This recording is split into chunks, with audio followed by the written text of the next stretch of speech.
ग्रामीण समस्या समाधान शिविर तवरी ग्राम्य पंचायत में आयोजित।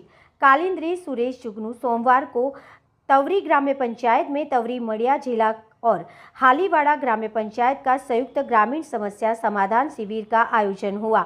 शिविर में सिरोही पंचायत समिति प्रधान हसमुख मेघवाल, प्रशासक हिम्मत राम मेघवाल, बीडीओ मंछालाल फगुणी, प्रशासक एवं भाजपा जिला मंत्री नैन सिंह नून, उप तहसीलदार वेनाराम मीणा, छगनलाल राजपुरोहित, गोकुल देवासी, नाथू देवासी, आरआई लालाराम समेत विभिन्न विभागों के अधिकारी कर्मचारी मौजूद रहे।